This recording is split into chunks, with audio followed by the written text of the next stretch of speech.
पुरानी pension scheme को लेकर उत्तराखंड ही नहीं पूरे देश के जो सरकारी कर्मचारी हैं वो लामबंद हैं, लगातार आंदोलन भी कर रहे हैं। लेकिन ये समझने की जरूरत है कि आखिर पुरानी पेंशन स्कीम क्या है और नई पेंशन स्कीम क्या है। अभी हमारे साथ राष्ट्रीय पुरानी पेंशन बहाली संयुक्त मोर्चा के प्रदेश महासचिव सीताराम पोखरियाल जी मौजूद हैं। इनसे जानते हैं कि आखिर इन दोनों में अंतर क्या है, क्यों कर्मचारी पुरानी पेंशन स्कीम की बात कर रहे हैं। पोखरियाल जी, सबसे पहले हम ये जानना चाहते हैं कि ये पुरानी पेंशन स्कीम और जो ये नई पेंशन स्कीम है, इसमें अंतर क्या है। सर्वप्रथम मैं धन्यवाद करूँगा साक्षी समय का, जो आपने हमारी बात सुनने का, एक जनता के बीच बात पहुँचाने का वो है। 1 अक्टूबर 2005 के बाद उत्तराखंड में पुरानी पेंशन बंद कर एनपीएस व्यवस्था लागू की गई है। तो तत्समय भारतीय जनता पार्टी द्वारा ये किया गया है। और निश्चित रूप से जो एनपीएस और ओपीएस, ओल्ड पेंशन स्कीम और न्यू पेंशन स्कीम में अंतर की बात है, तो नई पेंशन स्कीम केवल और केवल शेयर मार्केट पर आच्छादित है।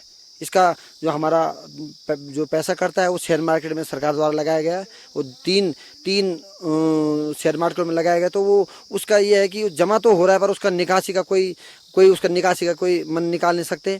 और दूसरी बात है, जो हमारा एनपीएस है इसमें पैसों को जमा तो कर सकते हैं पर निकालने कोई व्यवस्था नहीं है, केवल और केवल रिटायरमेंट में ही इसका मिलता है। तो आपको इस चैनल के माध्यम से पूरे उत्तराखंड ही नहीं देश के कर्मचारियों से मैं अपील करूँगा कि जो हमारा राष्ट्रीय पुरानी पेंशन बहाली संयुक्त मोर्चा है, तो इसका जो मेन उद्देश्य है एक मिशन पुरानी पेंशन है। और पुरानी पेंशन में एक बात और आपके संज्ञान में लाना चाहूँगा कि हमारे बीच अभी हमारे बीच सेवानिवृत्त हमारे बीच के साथी हुए हैं। तो जब उनको एनपीएस के द्वारा उनको सेवानिवृत्ति का पेंशन की बात की गई है, तो आप विश्वास नहीं करेंगे कि हमारे बीच जैसे त्रिमूर्ति नेगी जी हैं, एक सुभाष डबराल जी हैं और एक बर्तवाल जी हैं, ऐसे कई हमारे पास हजारों नजीर बनने धीरे धीरे। तो इनको मात्र 900 से लेकर 1300 में ही इनको मासिक पेंशन मिलती है। तो आप देख लीजिए आज की डेट में अगर मैं जैसे एनपीएस से आच्छादित हूँ और मेरा जो पैसा इस समय मुझे कहा जाता है कि आपके 15 लाख रुपए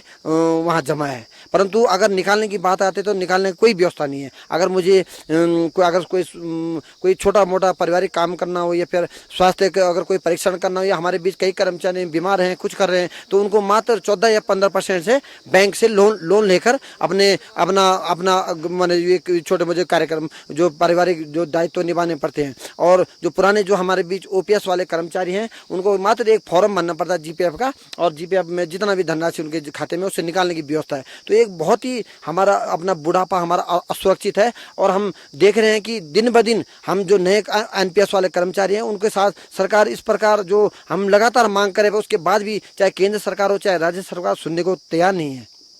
एक ये भी कहा जा रहा है कि जो एनपीएस है उसमें ये एक बड़ा फायदा ये है कि एक मुश्त आपको रिटायरमेंट के समय मिलेगी, जो आपसे जमा की जा रही है उसका आधा सरकार भी देगी।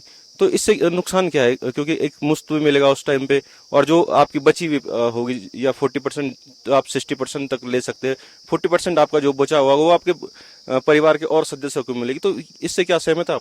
नहीं, कहाँ सहमत की तो कोई बात ही नहीं सर। ये जो हम बता रहे हैं कि हमारा पैसा जो जमा है उसको अभी हम निकालने का कोई व्यवस्था नहीं है। जहाँ तक बात रिटायरमेंट की बात है, तो अभी हमारे बीच जो एक हमारे त्रिमूर्ति गुरुजी रिटायरमेंट हुए 2006 की नियुक्ति थी, उनको 3.5 लाख रुपए उनको रिटायरमेंट में कैश मिला है और 1.5 लाख रुपए उनका पेंशन के नाम पे सुरक्षित रखा गया है। तो उसमें कोई ब्याज भी ऐसा नहीं है कि जो हमें ब्याज कहीं दिख रहा हो। एक मतलब एक छलावा सरकार द्वारा किया जा रहा है और कर्मचारियों के एक माने बहुत बड़ा उत्पीड़न किया जा रहा है। हाँ, आम आदमी सोचता है, चाहे कोई भी हो, चाहे व्यापारी हो, कोई आम आदमी हो, तो सोचता है कि मेरा बच्चा पढ़े लिखे और सरकारी नौकरी लगे और एक बुढ़ापे का सारा जो पेंशन जीपीएफ होता है वो मिले उसको। परंतु यहाँ अगर हम इस सरकारी नौकरी की जगह अगर प्राइवेट में करते तो 80-90 हम तनख्वाह भी लेते हैं और उसके बाद जो भी हम एक्स्ट्रा काम करते ओवर टाइम लेते, तो यहाँ पे हम 40-45 हज़ार में एक रुके हुए हैं। और जो हमारा जवानी है अपने दिन रात अपने कार्यों में समर्पित भावना से काम कर रहे हैं। आप देख रहे हैं कोरोना काल है इस समय, और हमारे जहाँ स्वास्थ्य कर्मचारी, सफाई कर्मचारी, डॉक्टर, शिक्षक,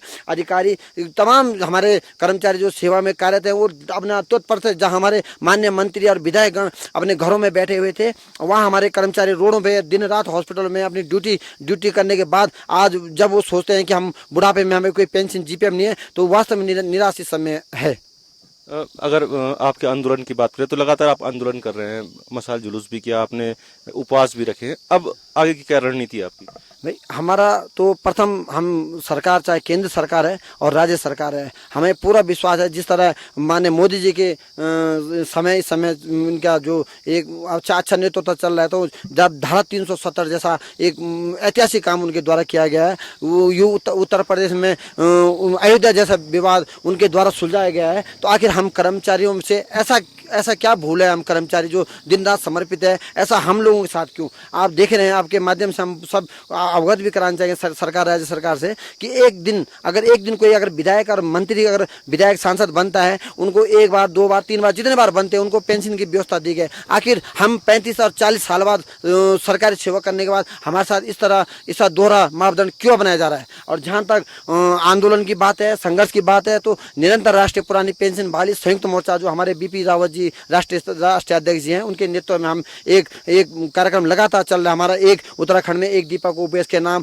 एक वृक्ष ओपीएस के नाम, एक ट्विटर अभियान, फेसबुक अभियान, और उसके साथ हम एक दिन का उपवास। हमारा 1 अक्टूबर 2005 जब उत्तराखंड में पुरानी पेंशन व्यवस्था बंद की गई थी, उस दिन हमारा काला दिवस मनाया गया। तो कहीं न कहीं मतलब हमारा एक उग्र हमें सरकार उग्र आंदोलन के लिए तैयार कर रही है। और निश्चित रूप से अगर यदि 2022 और 2024 के चुनाव नजदीक है, अगर सरकार हम कर्मचारियों के साथ इसी तरह एनपीएस के नाम से छलावा करती रहेगी, तो हम भी इसको अब बख्शने को तैयार नहीं है। और निरंतर हम ऐसा इसको जैसे कहा जाता है कि देश आज़ादी के लिए जो आंदोलन किया गया था, वो पुरानी पेंशन बहाली के लिए राष्ट्रीय संयुक्त मोर्चा एक आंदोलन करने के लिए तैयार हो चुका है। इसके लिए दोषी केंद्र और राज्य सरकार होगी। धन्यवाद। अब साहब आप समझ सकते हैं कि क्यों जो सरकारी कर्मचारी हैं वो ओल्ड पेंशन स्कीम की बात करते हैं। कैमरामैन सुशांत सिंह के साथ पंकज गरला, समय साक्ष, पौड़ी।